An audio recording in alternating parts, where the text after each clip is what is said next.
you want to listen to a pretty alright podcast about wrestling, do ya? Well, the natural lad, Jeff Swag, has said time and time again that there's only one podcast that's the most decent and the most alright in the industry today. And that's... It's the Game Rage Wrasslin Podcast.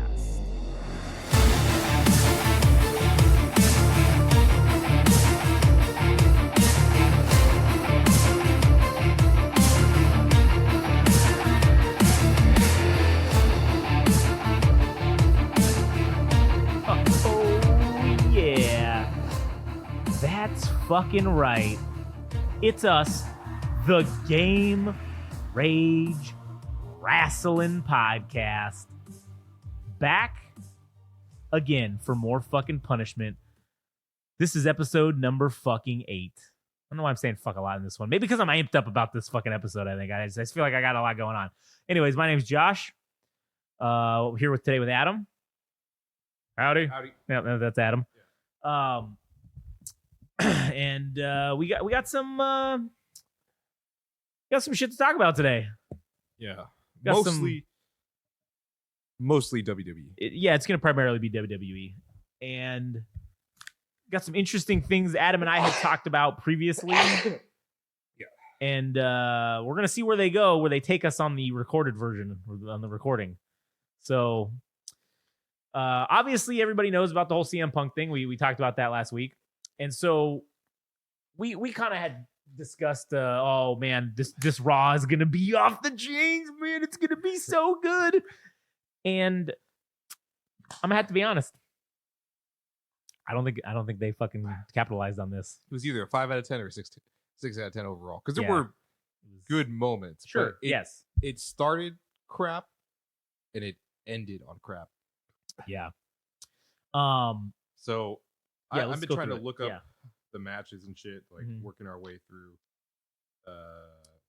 So the first hour of the 3-hour program, right, was commercial free though, or light commercials or something, right? What a service they did for us, and they didn't even give us good programming. And so we had kind of discussed this before, and I think, well, you and I did off the podcast, but I there's obviously two ways of looking at this. Either, if it was me, though, I would have said, shit, man, there's no commercials. That's when I know people are going to fucking be really watching, because you don't have to sit through fucking commercials. That's me as a consumer. I hate commercials.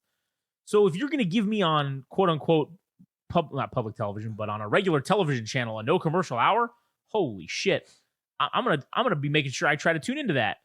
And so if I was them, I would have tried to capitalize on that by saying, hey, I got the most eyes on this right now. That's it. We're going to fucking do the hot shit right now. We're going to start off strong. Yeah. So I don't know how the Nielsen ratings work, but if the Nielsen ratings are based on the first 30 minutes. I think it's the quarter hour. I think it's 0, and then it's 15, and then it's 30, and then 45, and then 0 again. Okay. But in any case, if they were advertising that they were going to have ad-free programming for 1 hour. An hour, yeah. It would be with the intention that they're trying to get the most amount of viewers within the first hour possible to further shove their cock down AEW's throat. Oh, yeah. That's what I would fucking assume that they were trying to do. Yeah. But, okay, now, this is the other flip side of it, of how I can also kind of see where they were going with this. They probably figured this is also the hour that we're not making any fucking money, because there's no advertisers, because that's where that's where the money's coming in, right? It's on the advertising. So, well, at least that's still for the network. Yeah, for that. Because it's also on the USA Network, right? Yes. Yeah, so that's what I'm talking about for their advertising, like the commercials. Yeah. So that's where I can see where they could have said, okay, guys, let's just put some bullshit on for hour 1 that's quote unquote commercial free, because like, who cares? We're not making any money. We don't need to capitulate or not capitulate. We don't need to capture an audience and hold them to watch commercials. Let's put the good shit on when the commercials are playing, when the commercials are going to happen. So that way you're going to see, you want to see Cody Rhodes. You're going to want to see CM Punk. You're going to want to fucking see Seth Rollins. You're going to want to see those guys. So let's wait to hold them. Let's hold them back until hours 2 and 3, when we'll pop a Cody Rhodes segment, but people are going to stick around and watch the commercials where we're going to make the money because that's how we sell more advertising. So I can see them doing that from a business perspective or a business standpoint, I guess. Yeah, so they save their best programming for the later stuff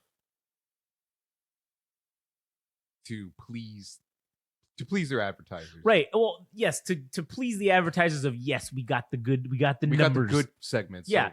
So yeah. Right. And then also what plays into that factor too, where unlike back in the day, there's no one directly competing against them on Monday nights, other than maybe the NFL.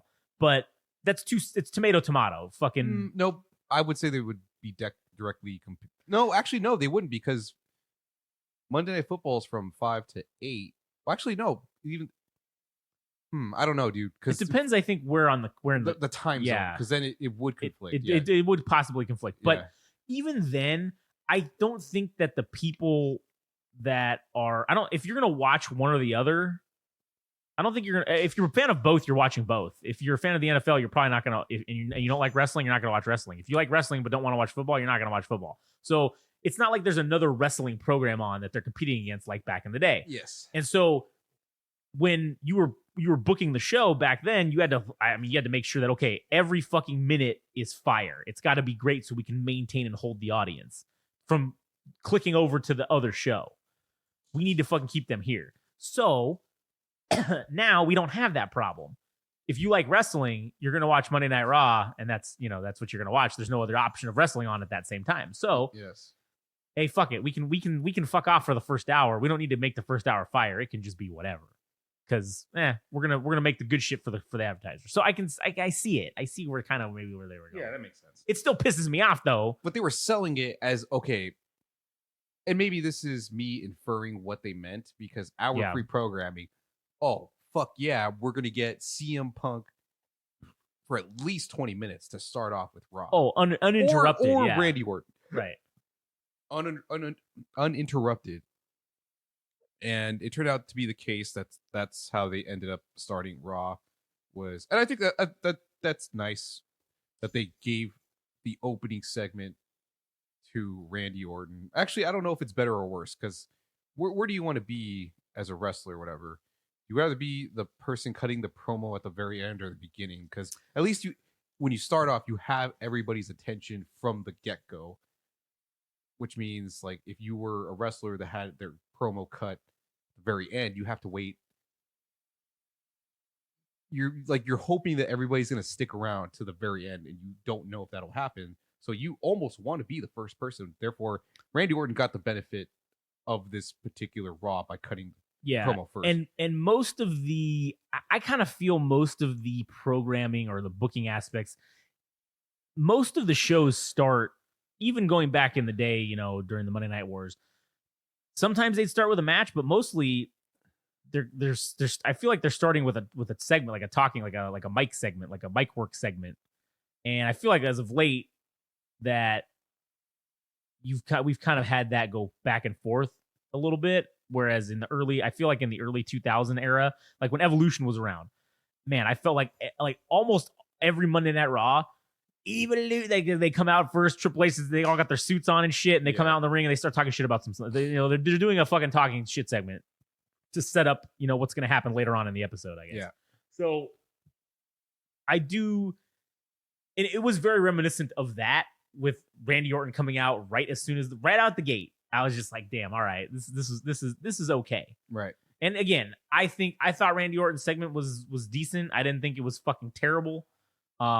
Yeah, the bulk of it was that he pandered to the audience. Yes. It's great to be back, and yeah, I'm gonna be around as long as I can. Yeah. But I guess real quickly, because he ended up having a match against one of the members of the Judgment Day, which was Dominic Mysterio, with the aid of JD McDonough. Yeah.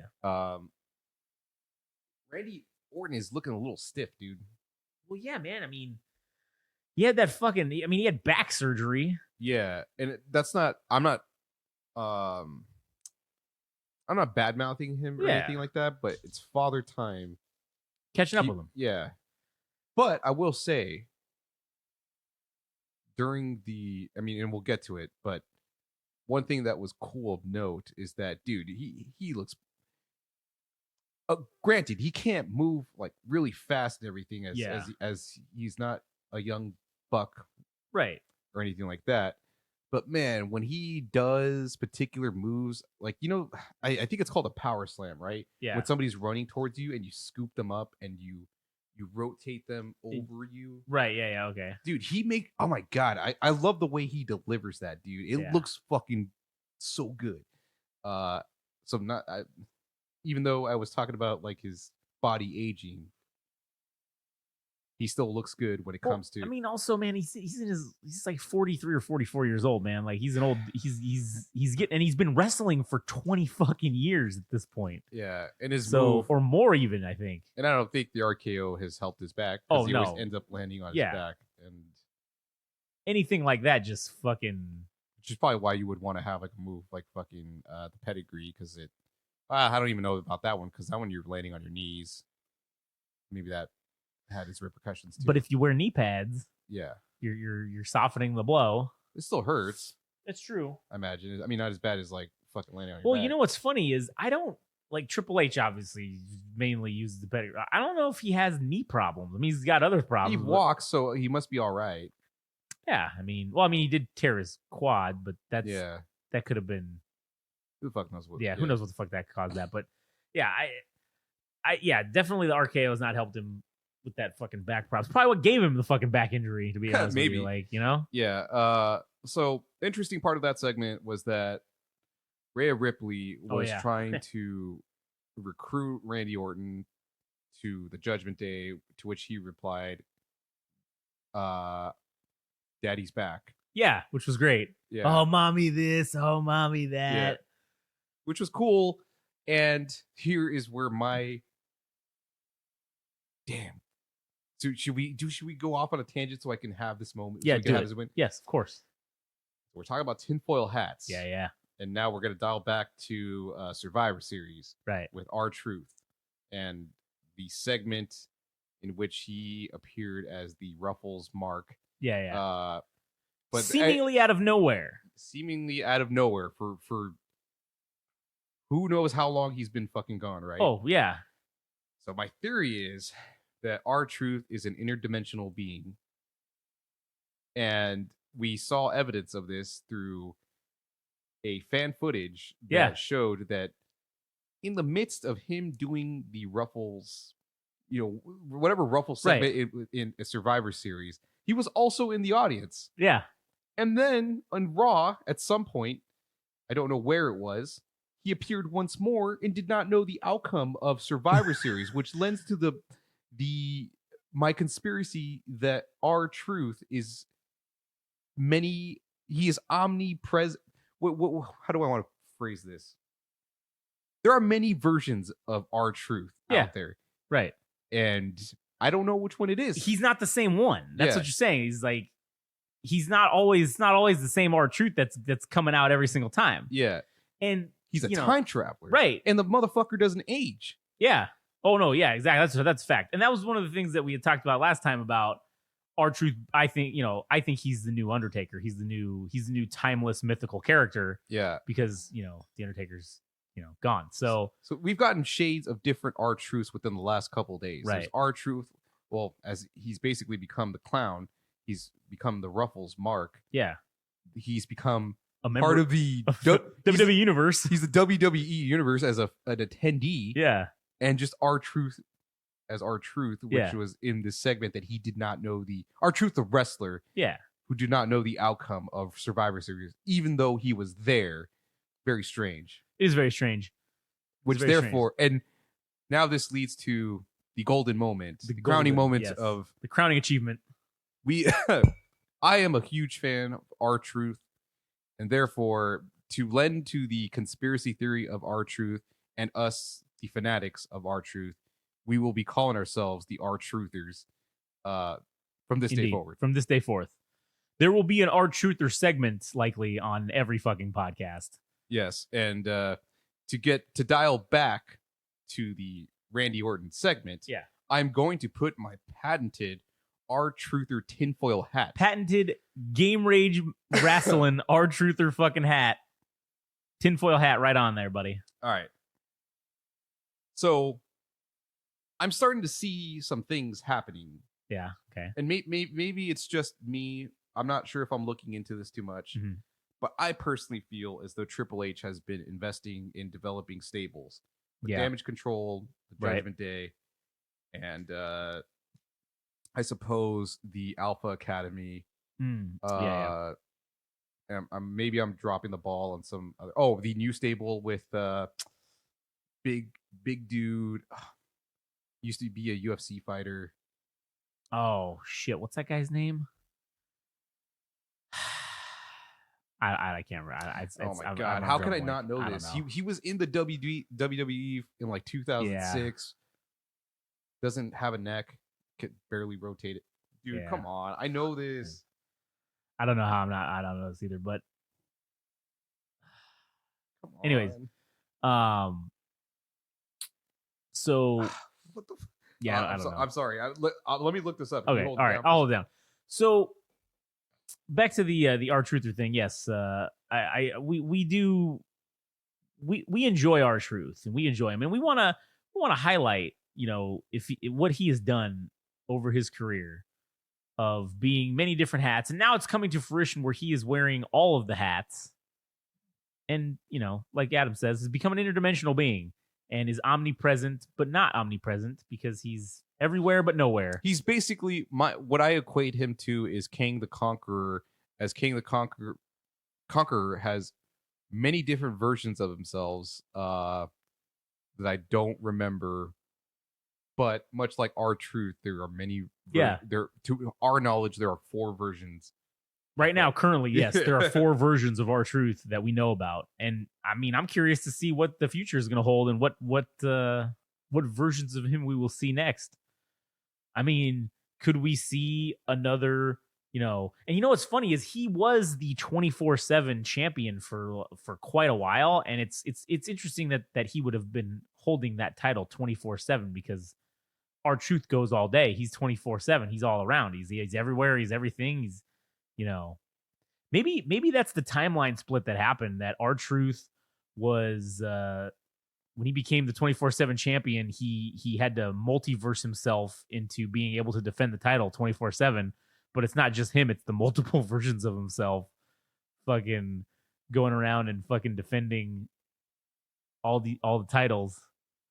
No, maybe interesting. Did you find this fucking thing yet? I'm working on it, man. Jesus Christ.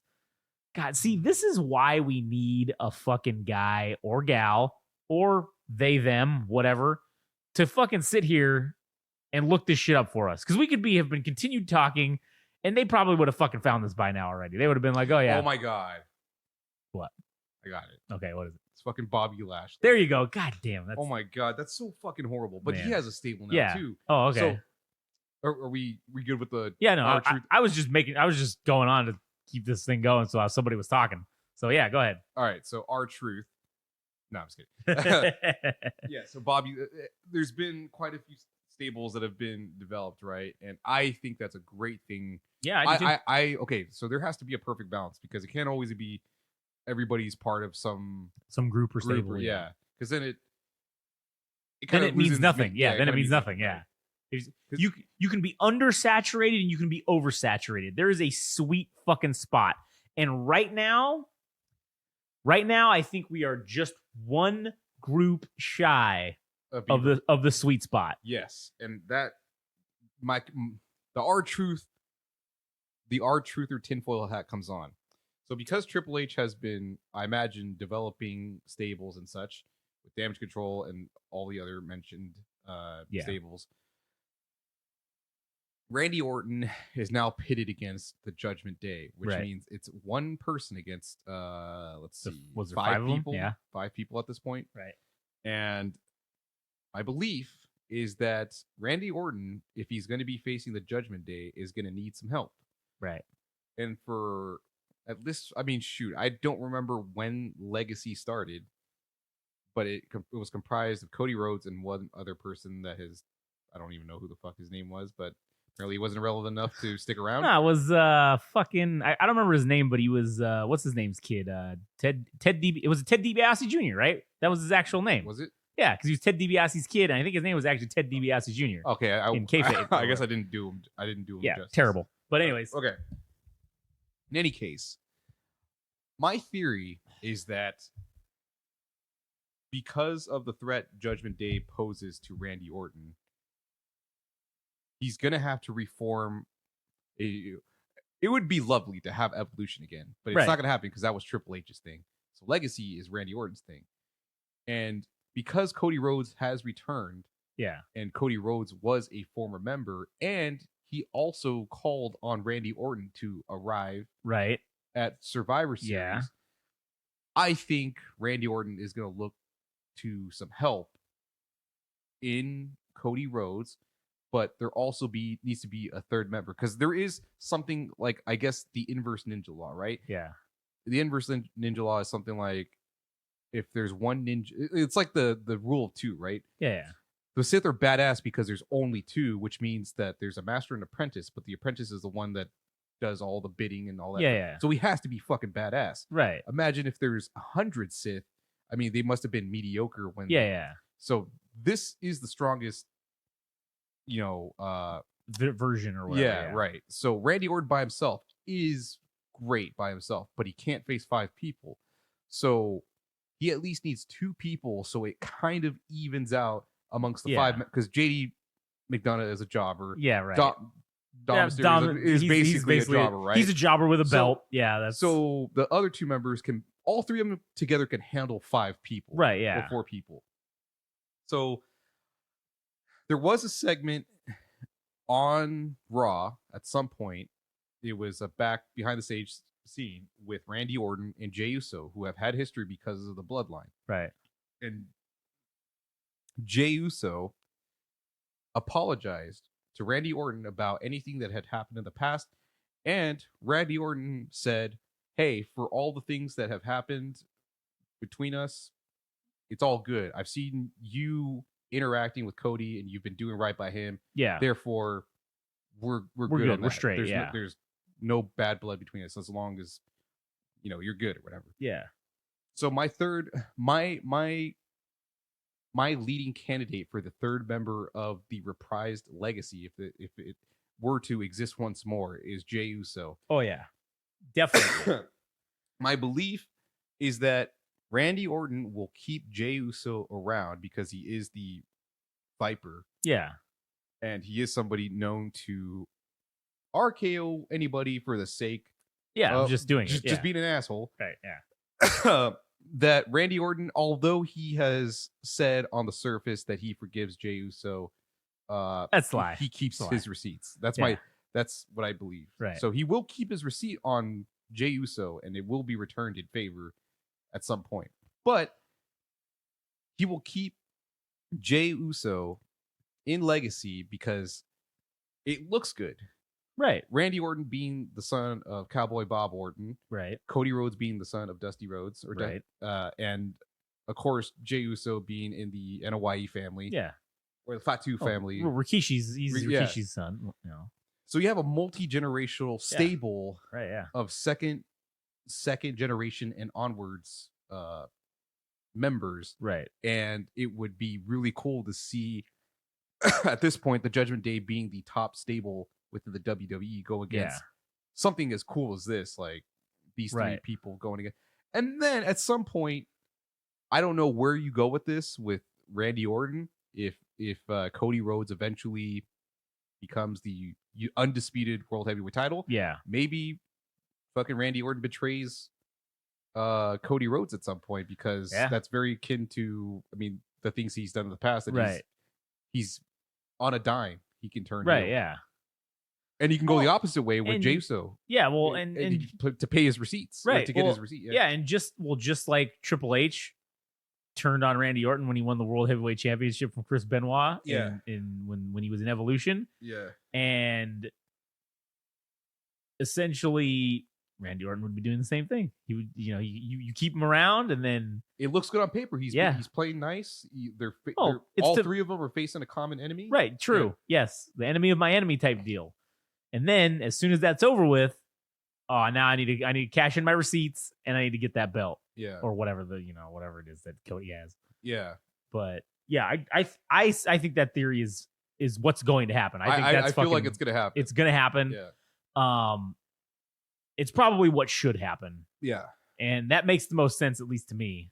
So we'll see where it goes. I mean, I'm hopeful and I'm pretty confident that that's what's going to go down.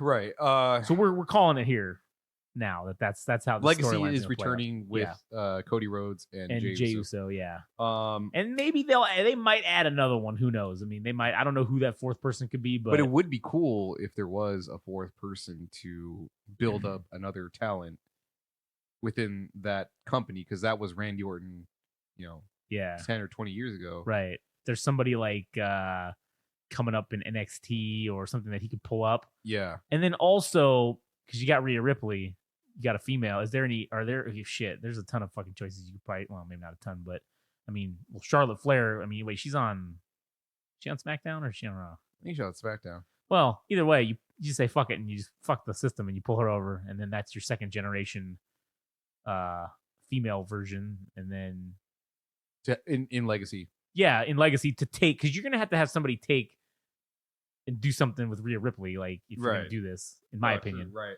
So, and also Rhea Ripley's the women's champion, so that's another, Well, eventually, if she loses the title, then it would just be a good feud to have. Well, it could be, that could be part of the feud, is them trading the title maybe back and forth. Because there are no other titles involved in this. It's just a group versus a group, theoretically. Well, it should be that, because the title itself already feels boring. Right. And they should build themselves up. Well, even Charlotte Flair, because she's won a number of titles, but nobody cares. Because it's like, okay, the story usually revolves around her winning a title. It's like, can she do that? Could she capture an audience without fucking winning a title? Like, I think she could. If you put her in this storyline, I think. Yeah. So that would be a reason why maybe this would be interesting to her to get involved. Because see, this is what's interesting to see where it's going to go, is because Legacy were heels. Now they're going to be a face kind of group, and Judgment Day is going to be the heel group essentially in this deal. So it's going to be interesting to see where how that goes. Yeah.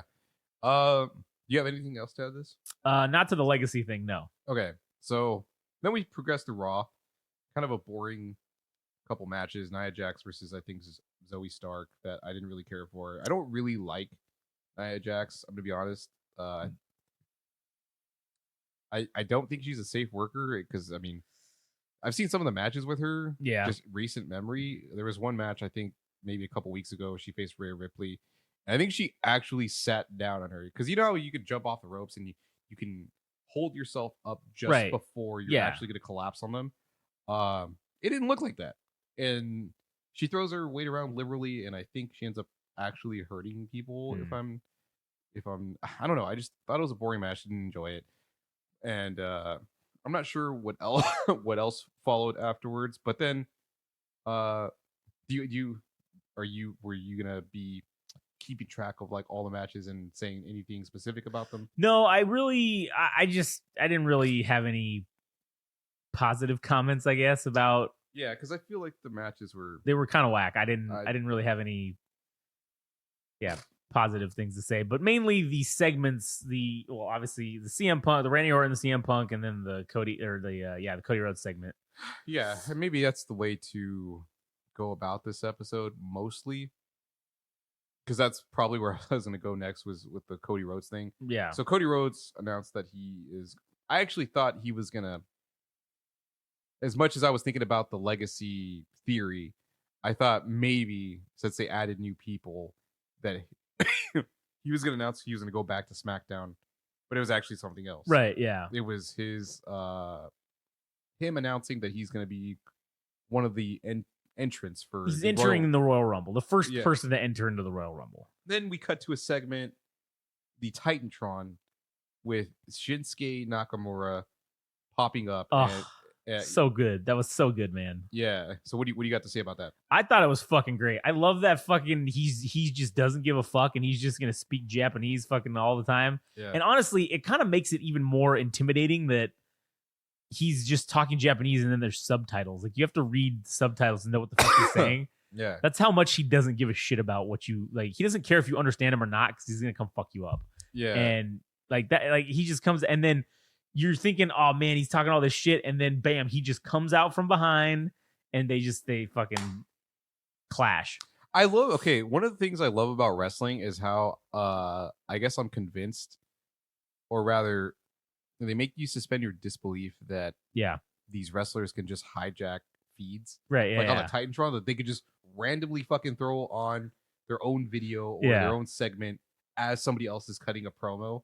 And then they don't explain it at all. Like, how is that even fucking possible? It's not. It's like, oh, what did he pay a guy in the truck to fucking pay to play this right now? Yeah. He's like, hey man, here's the DVD of me filming this thing. Go ahead and just fucking put that in about 5 minutes. I'm gonna go run out there and then I'm gonna get him. Like, you know. Yeah. But nonetheless, I will say because it feels like they have, because the WWE feels like it has a wealth of riches at this point. Right. Yeah. I think this is a really cool feud to have. Oh yeah, me too. And I feel it's going to make me depressed, but I feel like Shinsuke is going to come out on the losing end of this feud.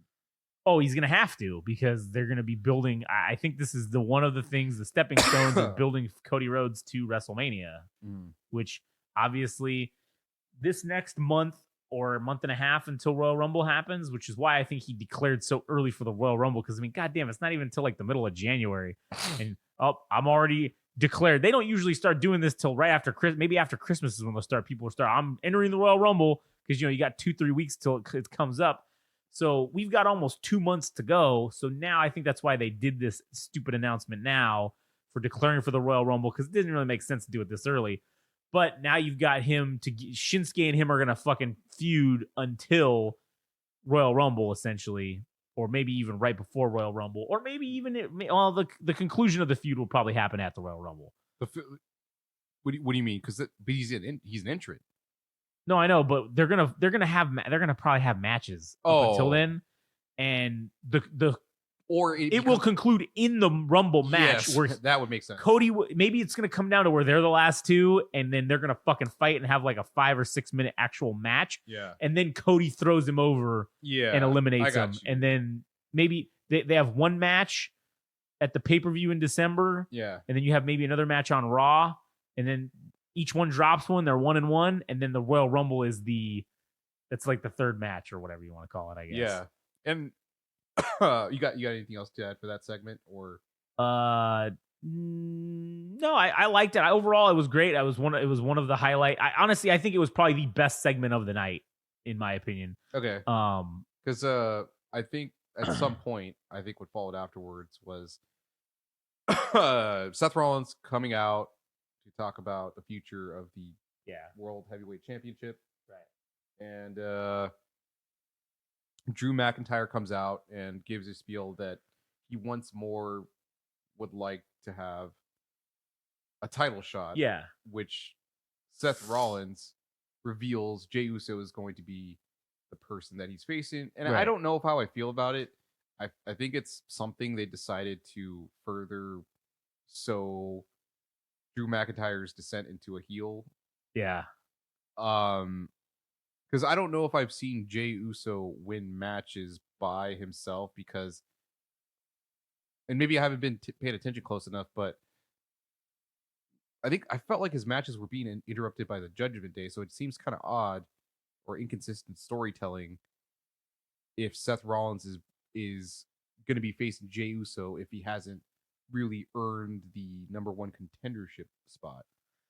Well, I don't know. Maybe he earned it by helping at Survivor Series, and during that match, they fucking hey man, you earned my respect. I'm gonna give you a shot at the title. I see. I guess, and also fuck Drew McIntyre. Yeah, and sure. I'm gonna give you a shot before he gets one, because he's already had his shot too. So right. Well, and then they're gonna set up. I feel like Jay is gonna get the title shot at this December, whatever it is, pay-per-view, whatever's gonna happen in December, and then January after that's done, because obviously Rollins is going to probably retain the title. Yeah, in my opinion, throwaway pay-per-view. It's going to be a throwaway match. It'll probably be a decent match. It'll probably be a good match because they're both good guys, good workers. But like, let's be honest, I think I know the outcome because this has been the outcome for most WWE matches when it comes to title matches. Yeah, interference by Drew McIntyre. Yeah, right. And then Drew McIntyre and fucking Jey Uso At the they will feud potentially leading to after he beats him, then Drew McIntyre will beat him, and then he's gonna get a title shot either at the Royal Rumble or fucking the next whatever the February pay-per-view is gonna be. Yeah. Fastlane, I think is that what it's called. Yeah. So then Drew McIntyre headbutts Seth Rollins, further cementing his heel turn. Right. To which at some point Sami Zayn runs into fucking Drew McIntyre and gives him a whole spiel about how nothing has been going his way when he faced Roman Reigns at a Clash at the Castle. Yeah. That he got his shit. Well, he got interfered with by the bloodline. Yeah. And Sami Zayn was giving his own parallel story. Right. Yeah. That he's like, hey, we've both had it rough, but you need to fucking man up. Yeah. And just stop being a bitch. Right. And then Drew McIntyre's like, you know what? You're right. That's why I'm going to face you next week. Yeah. Which was kind of, it was a cool segment. I Yeah. enjoyed it. I'm not really sure how that one's going to turn out, but consider me interested. I feel like Sami Zayn's going to get manhandled. Oh, he's going to get his ass whooped. That's definitely what's going to happen. I mean, it is what it is. Yeah. But and where are we heading to next? Well, I think we're just basically heading into CM Punk giving his fucking speech or whatever. Or what is it? Not a speech. Well, there was the match between Dominic Mysterio. Oh yeah, that's right. And I gotta say, man, so it was Dominic Mysterio and Randy Orton. I was gonna say RKO. Yeah. So this is the match where I thought his body looks like it's starting to show the signs of wear and tear. Yeah. Not quite as agile, but man, he could still do the moves. Like again, talking about the power slam. Right. Yeah. Looked good. All that shit. Great match. And I gotta say, man, JD McDonough probably becoming one. I feel like this is where you hurt yourself when you become somebody that sells so well, because you end up like Dolph Ziggler. Right. Yeah. And JD McDonough has been selling everybody's moves like fucking dead. Fucking great. Yeah. Yeah. Like, so when Randy Orton does that DDT off the ropes. Oh yeah. He looked like he died. Yeah. I was like, oh god, he might have broke his neck on that one. Yeah. He looked like he was fucking dead. And the guy's great, dude. Like, I hope something is in the mix for him. Yeah, me too, man. Yeah. So the match was, I think that was probably the match that I probably enjoyed the most of the night. And now we get to the CM Punk segment. Yeah. And what were your thoughts? Because I feel like this is going to turn into a lengthy. Oh, it is, especially with where I would like to see them go with CM Punk, as we had talked about on my way to the thing the other day. So I thought this promo was I felt like it was kind of lackluster. I thought it was also ass. I thought it was somewhat, it felt scripted from, and maybe all the stuff CM Punk said was, I don't know. I'm just going to say that this particular promo, that the first one that he cut, felt inauthentic to him. I mean, he panders, but this one just felt flat on me. Like, I didn't like it. I didn't like it at all. I thought that it was just very kind of blah. Like, it just didn't. Yeah, like you said, it was disingenuous almost. And it wasn't CM Punk. It was fucking. I'm a cookie cutter baby face fucking promo. That's what it felt like. Like a fucking, like some writer fucking wrote some shit for this dude and knows nothing about CM Punk. And I get it. He's coming back as the hometown quote unquote hero. Well, they were in Nashville, Tennessee. Well, no, but I mean, like when he came back at Survivor Series, right? He came back as the hometown hero at the end. Nobody knew he was going to be there. Huge pop. But I don't think CM Punk is at his best when he's the good guy, when he's the baby face. Mm-hmm. Well, when he was the martyr rebelling against the authority or whatever the fuck. He had this pipe bomb moment. Yes. Yeah, I guess he was rebelling against something, but he was also that was his. I don't know if it was a face moment, right? But he was also just kind of cutting it loose as a heel, right? So it was somewhere in between. It was kind of something. He was like it was that Stone Cold anti-hero type deal where you're a bad guy, but you're just fighting somebody that the audience hates worse. So then you become the good guy by default, but you're like an anti-hero, I guess. Yeah. So I didn't like the promo or the thing. It was very meh. I don't know where they're gonna go with him with this. I don't know where. I have a theory, or not a theory, but I guess I have an idea of what I would like to see. What I think where I think is fucking money for the fucking WWE, and how they could utilize him in a very unique fucking way. Okay. Can we? Let's get to the promo first. Yeah, I was gonna say, can we sorry, still talk about this? My bad. Go ahead. Yeah, it's just before we get to that. Yeah. I think the problem with it is that at this point, and not to say it's a bad thing, because everybody's a hypocrite at some point in their lives, and right. There's nothing problematic about that. We all change our perspectives and such. Yeah. But I guess part of the reason why it seems inauthentic was because he had the same speech at AEW. Yeah. That he was home, or where he thought he belonged, and all that stuff, and he said when he came to AEW that from at 20, I forgot what the years he indicated were, but it was basically the absence of his WWE career. Yeah. From I don't know when to 2014 that he left. Like those years were left out of the conversation because it's almost as to him as if it never happened, right? And then he comes over here and says, "Oh, I'm finally home. I'm finally back home."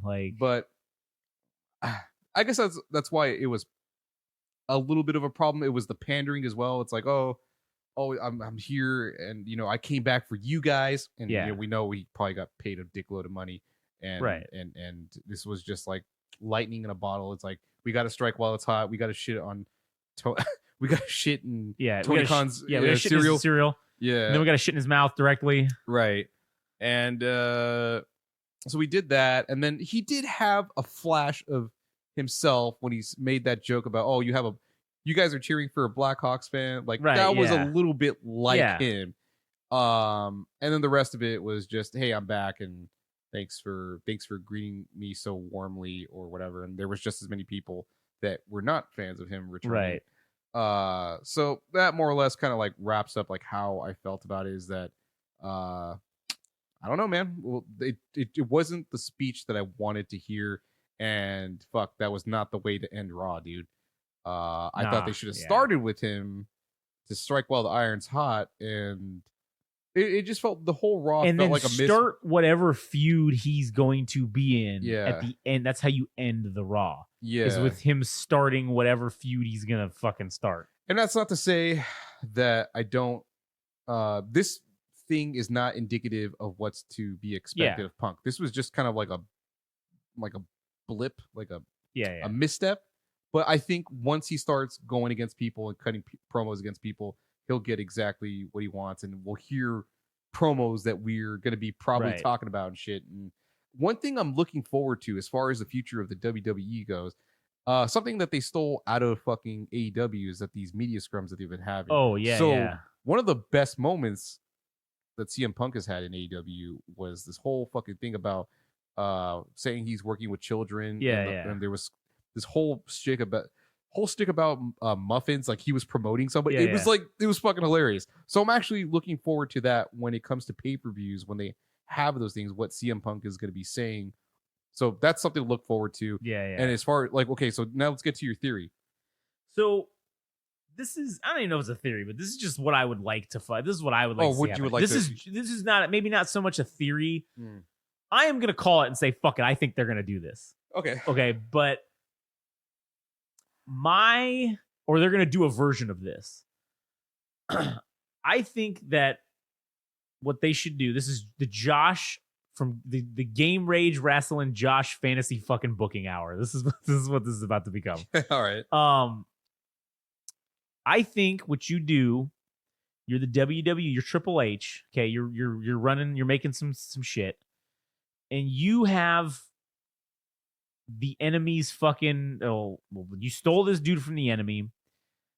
I say you don't fucking just stop there. I think what you do is I think you fucking go and you take a couple other guys who were discontents from the WWE. Personally, I think because he already has a good history with them, I think you take Sean Spears, aka Ty Dillinger, when he was in the WWE. I think you jack him back because he's just been sitting around doing jack shit for fucking AEW for the last however many fucking years. Poor bastard. Yeah, he is a poor bastard because he's a great fucking wrestler. I fucking love that dude. You take him, you take the other guy, you take another guy from there. I don't know. It could be fucking anybody. Let's just insert name here. Insert name here. Okay. Yeah. And you take who was also a discontent from the WWE. You take them back and you say, okay, guys, here's what we're going to do. We're going to bring back, we're gonna rehash a storyline from the old WCW days that hasn't been done in over 20 fucking years. Essentially, like the original way that this went down.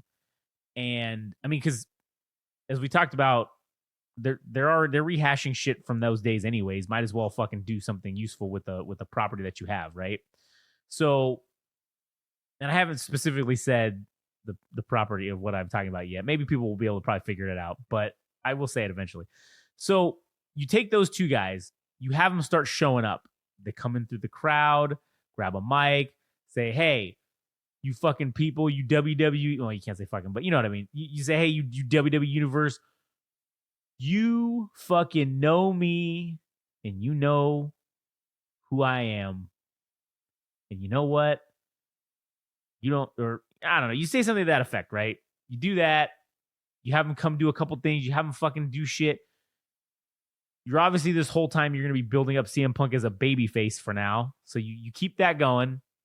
You have these guys doing this shit, talking all this shit, saying they're from AEW without saying they're from AEW, you know, that kind of thing. You get that whole angle going and say, oh no, we're here. The big, what is he? Not the oil executive, but like whatever. The big man over there is fucking, he's mad and he sent us over here to fucking take you guys out. And then you go challenge some top WWE guys, you know, who knows who that would be. I don't know who you booked them against, but you booked them in a match. It's a 3-on-2 handicap match. And then you fucking have shit go sideways. And then fucking who comes out to fucking save the day for what looks like the WWE guys? Fucking Gold CM Punk comes out. And he comes out and he fucking gets in the ring and he's about to fucking maybe hit one of the bad guys or the AEW guys with a chair. And he turns around, he fucking whacks one of the WWE guys, right? He joins up with these dudes from AEW, and it's revealed all along that CM Punk coming back was the beginning of the attempted AEW takeover or whatever you want to call it, right? And then you reveal the next night they're back as the NWO, the New World Order, the new world, the new World Order, whatever you want to call it, right? Maybe you make up a new group name, I don't know, but I think that this is the perfect fucking opportunity to bring that NWO banner back. They fucked with it when they had that thing where they teased us with that Bray Wyatt and John Cena thing. And it was like alternate universe fucking John Cena when he was like the head of the NWO. Yeah. Right? The Funhouse match. Yeah. They fucking teased us with that and then did nothing with it. They just left it alone. And I would love to see them legitimately bring back the NWO because you do have right now a pretty decent amount of factions that exist. And one of those things that what made the NWO work so good, in my opinion, was because there were other factions for them to fight against. And so if you've got the one group that's trying to take over the company, and maybe they start off as, nobody really giving a shit about them, but then they take out a faction maybe. Then they start having a couple guys join them. And then, oh shit, Now the other factions, amongst fighting against themselves, now they got to fight this faction that's beginning to slowly gain power. And then I think maybe you own it. You own the NWO storyline because you bought it. So you just redo that whole fucking storyline with a modern twist. You fucking have CM Punk as the Hulk fucking Hogan. He's the Hollywood Hogan of this NWO group. He's the one maybe that, I don't know, maybe they fucking go against the Bloodline. Once they take over Raw, maybe that's how you get the title off of fucking Roman Reigns. If you're not going to let Cody Rhodes do it, then, and honestly, at this point, I don't know if I care. I still would care, but I feel like they fucked up with the Cody Rhodes story. They made it's taking too long. No. So I still would like to see that, but I don't know if it's going to happen. Either way. I don't know. I don't know. Now the Randy Orton and CM Punk are in the mix. Like, right. I don't fucking know anymore. Yeah, exactly. Who knows? And, or maybe you have Cody Rhodes join the AEW faction, because guess what? That's also where he came from, a former WWE discontent. That could be a swerve in the thing. He's, that you throw in there. He joins up with the new NWO. All right. I mean, yeah. You got more? Yeah. Well, so basically, I was just saying, you have CM Punk become the leader of this new NWO, and you have them you have an opportunity to run rampant and truly entertain. That's where the money is right there, in my opinion. You think you think you'd be sports entertained with with this outcome? I would be sports entertained out of sports entertained. That's what I would become if they were to bring back the NWO and do it in this fashion. Jesus Christ. And then obviously CM Punk and fucking you could have the literal Hogan and fucking Macho Man dynamic between the two of them, where they kind of don't like each other, but they're on the same team now. So to go against the thing they hate, which is the machine of the WWE, there's so much fucking play you could get out of that. And I kind of think that's what we need to not erase, but get the bad taste of this Roman Reigns nonsense and kind of reset the whole storyline here. Yeah, I really don't give a shit at this point what the Roman Reigns is. I don't care. The title reign it means nothing. It's meaningless now to me. I don't give a shit. But what we need, and I don't think there's any salvaging that, and I don't think they should try to salvage it. Nope. But what I think that we need to focus on, and what they need to focus on, is the future of what comes after. And this, bringing the NWO back would be a great fucking storyline to wipe the bad taste of Roman Reigns being champion for 4 fucking years or however long it's been out of our mouths, and you could reset the entire storyline, because then you have this NWO arc. You could do this arc for a couple years if you really wanted to. You could have a couple years of play out of this, potentially. Not where you keep the title on them and all that stuff, right? But at the end of it, you have them with all the title belts, and then you have a final pay-per-view battle between what's left of the WWE and the NWO, and then you have them battle, and the WWE comes out on top, and now the NWO is gone and dissolved, and all those titles just get reset, and now you have new match. You reset the storyline, the timeline, or whatever. Yeah. All right.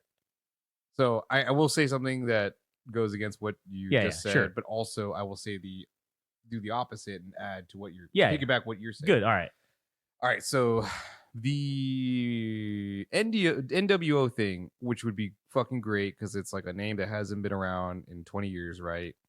So the only problem with that is that the LWO exists, and it kind of seems tacky to bring back the NWO when the LWO exists, and even that was kind of shitty for them to bring back. So I don't know necessarily if I would like for that to, I mean, sure, I think it'd be cool for that to happen. Will it actually happen? I don't know. Sure. Yeah, who knows? I guess if it were to happen, if I were to piggyback what you were saying, and you pretty much everything that you mentioned up until the point that they, I think you have a civil war within the NWO. Yes. I think you can have like I guess I don't know if you would call it like a Greek tragedy or whatever. But you know how like the gods, like the Greek gods, would fight amongst themselves, Right. or rather, even like the Titans were fighting the Greek gods, because Yeah. Zeus was trying to establish himself Right. as being the, Yeah. trying to show who's boss. As being the top dog. Yeah. So then I think at some point, okay, so the NWO exists, right? Yeah. So then you have something biblical happen where CM Punk is basically God, but then he has his second in command, who is probably going to be akin to like Randy Orton being like champion or something. He's like, you're the next in line or whatever. So then what happens is that this guy is like, well, you're CM Punk, you've been champion for like, when am I going to get my shot or whatever? Right. He's like, I've been IC champion or whatever the fuck. Yeah. And then that kind of splinters like, I want the glory. I want to be the top dog of the business. So then what ends up happening, I think, is that out of the NWO, I think CM Punk has his plants, like his trust, his brain trust. Yeah. And you have like Nexus come out Of as that. like as a third party. Right. And they're like, well, this is like the real group of NWO. This Right. This is The my Nexus. brain. This is my brain trust right Yeah. here. You can have whatever this is, but we're the champions. Like we retain all this. And then that's how you that's how you have a civil war moment amongst the group. And maybe before that, you actually have the rest of the WWE go against them. But then But then things fall apart after that. It's like, well, the people that feel like they're not benefiting from within the stable itself, Right. they start a civil war. Yeah, and I think bringing back the NWO storyline or faction or whatever you want to call it, I think that would reinvigorate and add that level of unpredictability. Yes. That is sorely fucking lacking in WWE programming at this current juncture. Yeah. It's all very predictable. It's very cookie cutter, and it needs something to spice it up. And I think that is the fucking injection of capital that the WWE needs to fucking bring that back, to bring back that fucking, oh man, I don't know what's actually going to happen tonight. What is the NWO? How are they going to fucking interfere, or how are they going to mess up the operation tonight? And you don't have to rehash the same thing where they go take over the truck. I mean, you can do all that, but you can do that storyline and things like that in a modern, way. Yeah, in whatever way that works. Right, in a different way. And I think that would be fucking amazing. That's where the money is to me. And to me, the NWO name is always going to be fucking worth something. And I think this is a way that you can also bring it back and not tarnish the name of the NWO or tarnish the reputation of that. Because the NWO would be introduced to a whole generation that never fucking had the NWO. And those of us that remember it, that were around for it and watched it happen originally, I think that you could do this in a way that's very respectful to us, and it doesn't make them look like bitches, or it doesn't tarnish the name or the reputation, I guess, of the NWO. Because that would be my concern, is with the fucking the LWO existing, that it wasn't nearly as cool as it was when it existed. Let's be honest. I mean, the LWO, because that's what happened with the NWO. It's like a parody. Yeah. The NWO became so conflated that it had its own little factions within itself. Yeah. And you had the NWO Red and Black. You had the NWO Black and White. You had the NWO OG is what they called it, which was like the original guys after the Red and Black fucking. It was like it got super convoluted towards the end. Yeah, because they didn't. Shawn Michaels in it at well, when he was in the WWE, or when they came to the WWE, yeah, he was in it. It was like, and yeah, it was just fucking. It was like, what? But so in WCW though, it was all these fucking things, and I don't think the NWO storyline in the WWE ever really got utilized fully. Yeah, it was a very short-lived fucking thing. They literally came back February of 2002, and the NWO was basically, well, Hogan was out right after WrestleMania fucking 18. So a month later, basically, the NWO is gone. So, or not gone, but it's drastically changed. And then it petered out, I think, a month or two after that. So really, they only came back for a few months, essentially. 1 month basically as their original incarnation, and then that was the end of it. So I don't think it's ever been really brought back up again. I think that now's the time. It's been enough time that's passed, because again, that was over 20 years ago now. Yeah. To where that name hasn't been fucking seen on wrestling programming in 20 years. I think you can do it. I think you can do it successfully. I think if anybody could do it, Triple H could do it. I think that when they brought back DX the first time, they did it in a very tasteful and respectful manner to the original DX name. Now, granted, Shawn Michaels found Jesus since then, so they weren't able to do all of the things, but they still did some of the things. Yeah, like Shawn Michaels super kicking, giving sweet chin music to fucking staff in the back. Like, fun stuff like that. Or like that super kicking that little girl. Yeah, like that's fucking hilarious. Yeah. And so now when they disappeared and then fucking brought it back again and then disappeared and then they brought it back 2 or 3 fucking times, then it started to get a little whatever. Yes. But I don't think you have that problem with the NWO because it hasn't really been around. And so I would love to fucking see it go this way. And I don't know if the guys who are the writers at WWE, like there's the meme that it's like, oh, the writer pretending to do work so that he can continue to get paid from WWE. And then it's just the computer and no one's sitting at it. It's like, oh, they're not even faking it anymore. Like they're just not even phoning it in. They're just not doing it at all. And so, or the one voice of reason, Freddie Prinze Jr. Yeah, basically, yeah. And I also think that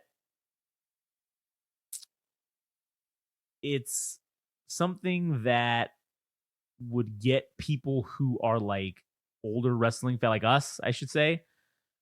It would get us bought back into WWE programming, I feel like. And I think you could do it in a manner where you maybe saved some more of the risque type stuff for the Peacock fucking special events. The risque parts of the storyline, with not risque in terms of like sexual innuendo, but I mean like the violence or the ruthlessness type stuff. Yes, you can save that because they're not doing that on regular TV on a TV PG program. You're not really getting that. Yeah, and I'm not saying that they should go away from that. I mean, yeah, I think they should, but I don't think it's realistic at all. But you could do those TV 14 things on the Peacock programming. Yeah. And I think that's totally acceptable. To your advertisers will still fucking be cool with it. And you can still make your money, and you can pay homage to the past, and you can respect the fans who still watch that were from that era. Yeah. So I hope they I know it's probably never gonna fucking come to fruition, but God, wouldn't that be dream, fucking? But or not a pipe bomb, but a pipe dream. But a pipe dream, perhaps. And maybe they'll bring back Nexus. Maybe they'll bring it back. And I think CM Punk needs a group. Is what I think. Eventually, and I think that's where they're gonna go with it. I think he's going to have some sort of faction, because I think factions are here to stay. At the moment, yes. Well, as long as Triple H is around, I feel like that he's the main, like you said, I feel like he's the main driving force behind getting the factions going. Damage Control is about to fucking go away or about to change dramatically. Yeah, I think Asuka's going to take over, and Bayley will be on the outs, and then she'll turn face. Yeah, and she'll form her own faction to fight against them. So, but factions are where it's at, man. Yeah. And I think they've been gone for so fucking long. Really, or I shouldn't say gone, because there's always been one kind of faction at least that's existed. But ever since probably Evolution, I don't think there's really been. I mean, Nexus was okay, but I don't think there's been a super fucking dominant faction. I don't think the Wyatt family, but they jobbed. Yeah, they did. That's what I'm saying. Like they jobbed. Evolution didn't job for anybody. People jobbed for them. Yeah. And this is where like you could do that with the NWO if you brought them back, because NWO ain't doing jobs. NWO is getting jobs done for them. Yeah. So all right. Anyways. So beyond that, now we get into the reality of CM Punk, yeah, which we kind of got into our dream scenarios. Yeah. But let's talk about the reality Yeah. of what we believe Will is conceivable. realistically happen. Yeah. And so, well, I've been talking. You go ahead. I think the way CM Punk will be utilized is almost to the equivalent of the World Heavyweight title or even the Undisputed title, that he is a coveted piece at this point. And what that means is that if somebody were to get in a feud with him, that they would go over, that this is an indication that they are heading in the direction of being main event material. So I think for an extended period of time, for this foreseeable future, CM Punk will not be in the main event picture for, and I think it's honestly a big mistake if they do jump right into Seth Rollins and CM Punk right away, because I don't want to see CM Punk holding a title right away. They did that in AEW. It's too quick. It'll mean nothing, especially because he's already an established wrestling figure. Putting a title on him won't mean shit. Yeah. It'll only mean something when the feud is fucking great. Like, the story around it is great. So in order to get there, I think you have to put him against rising talent, or you put him against established talent, somebody like Drew McIntyre or Cody Rhodes or Shinsuke Nakamura. So it warms us up. It warms us up to CM Punk once more in the WWE universe. And then it also lets him build towards getting into the main event title picture once more. If that even happens at all, it'll be something like Chris Jericho coming back, that he, comes back for an extended period of time, and he feuds with somebody, and maybe he'll go away for like 4 months, and they'll come back and then do something. Yeah. Fuck, man, that just gave me a.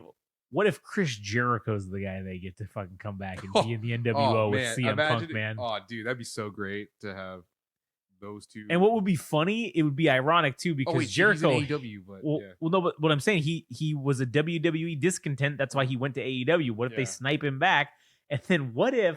All right, just to not get off on the too bad of a tangent, but here we go with the pipe dream shit. But what?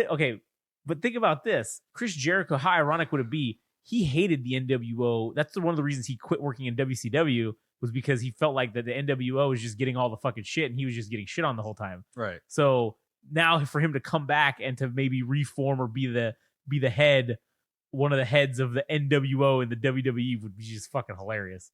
That'd be ironic and awesome at the same time. But anyways, okay, back to reality. So you think that CM Punk's going to be utilized or would like to see him in a non-title role, maybe some non-title feuds. It's like the equivalent of having the Undertaker, where if you take his streak, you're going over. Yeah. So right. He's kind of the same thing. If you can go toe to toe with him, you're going cutting over. a promo, and you get a match with him and you win like a 2 out of 3 series, then you're next in line for the future of the WWE. So, or if you're an established figure, it puts you back on the right path to become champion, even if it's only for a 6-month period. Or if you you get your one fucking bone thrown at you. Yeah. If you're Cody Rhodes, like, this would be a great feud to get with him, to have CM Punk and Cody Rhodes go at each other. If he becomes like the stopgap champ from Roman Reigns to Cody Rhodes, like, and then because the Rhodes family never gets their day, or maybe they actually do, but it's gonna peter out or whatever. For some bullshit reason, he won't be champion for longer than fucking 60 days or something. Yeah. But I think for sure he should be used as a benchmark for rising talent, and the title reigns will come, I don't know, maybe a year from now. Yeah. What do you got? I can see that. I do think that CM Punk, Randy Orton coming back, obviously, are probably going to negatively affect certain individuals on the roster. Pushes people back down so you can make room for them. And I think utilizing them in factions maybe assists with that, not necessarily having to happen, because they don't need to be in the title picture to become relevant or to stay relevant, because they have a faction that they're going around and fucking doing fucking shit up with or doing whatever. So I I would like to see with CM Punk to where he maybe elevates Gunther into the main event picture. I think maybe that's the mechanism by which he goes up. And listen, honestly, I feel like whoever beats Roman Reigns is going over, right? Whoever fucking takes the title off of him is for sure going over. And you don't want to, I guess I could see from the business standpoint, you don't want to waste it on somebody who's already old. Okay, now that you mentioned the Gunther versus CM Punk thing, I think how you sell that match is that this guy considers himself like the ring general. So you know how CM Punk sells himself as the best in the world. He's like, oh, now we got to find out who is the best between the both of us. Right, yeah. And that's all I got. Oh, okay. Well, yeah, I think that would be a sweet fucking a sweet feud. Yeah. And you have Gunther, whatever. Maybe he's still Intercontinental Champion, and maybe none of this is for the title. But then maybe during that time period, he drops the title or something. Or maybe you have him drop the title, and then this is the next feud he gets into. Is the first feud after the title is with CM Punk. That would make sense. That probably makes more sense. Yeah. So you do that, and then CM Punk, they trade, they go for fucking 3 pay-per-views, and then CM Punk fucking puts him over in the end. And I think that if you have back to with the Cody Rhodes thing, realistically, I think you have him probably, hopefully, Cody Rhodes is definitely going to face Roman Reigns at WrestleMania again.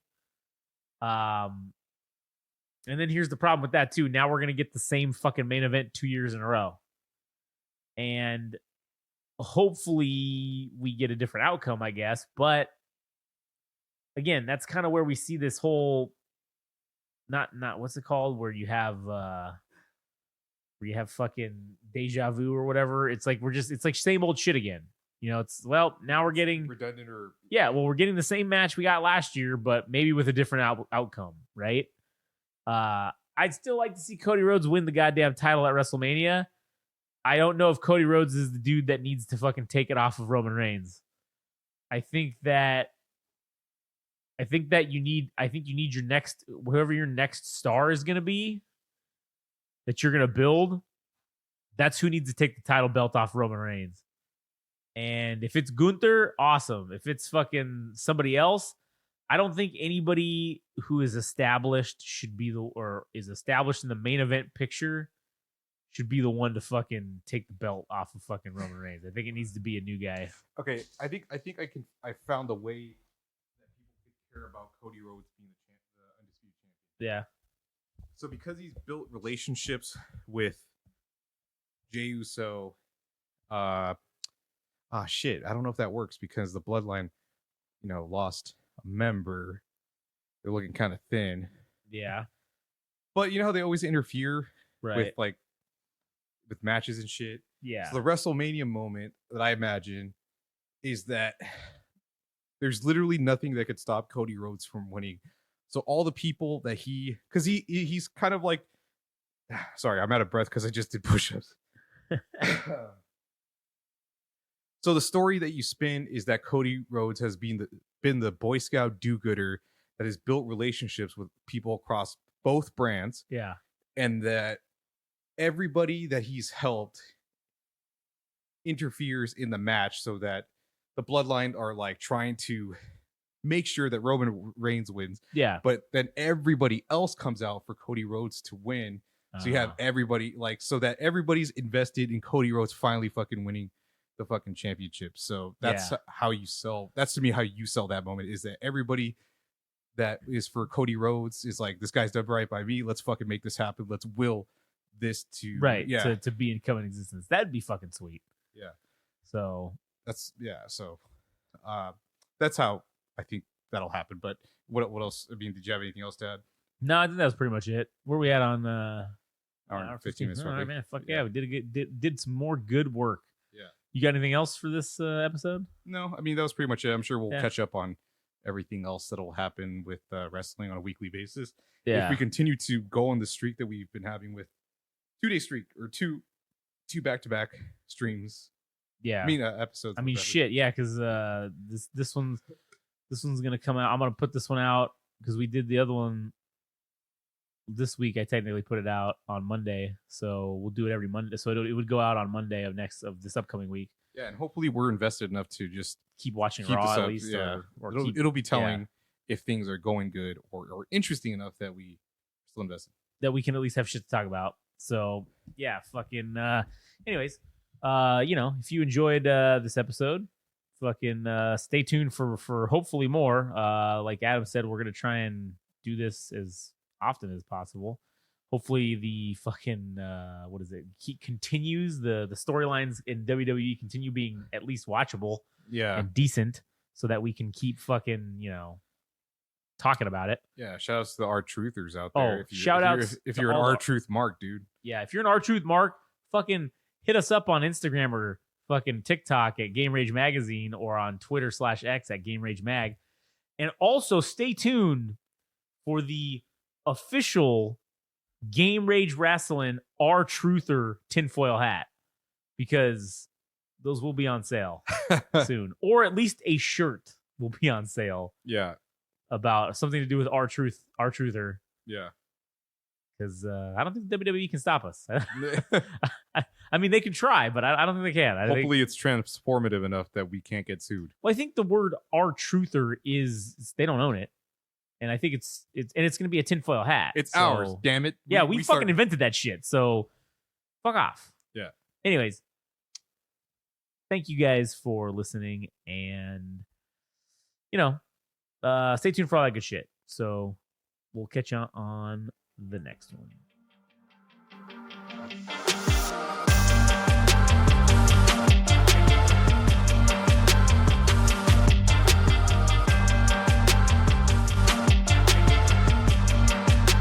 That was another wonderful, amazing, powerful episode of the Game Rage Wrasslin podcast. And take it from me, ladies and gentlemen, the natural lad, Jet Swag. If there's one podcast, one show you should be listening to, that you should be absolutely grateful for, it's the Game Rage Wrasslin podcast. And one of the things you can do to show your appreciation for all the hard work and dedication that these boys put out day in, day out, just for you people, it's that you can go and you can subscribe and you can like and follow them on the Instagram and the TikTok at Game Rage Magazine. You can also follow them and like them and subscribe to them on the old Twitter, which I don't know what it's called now, but who cares? It's at Game Rage Mag there.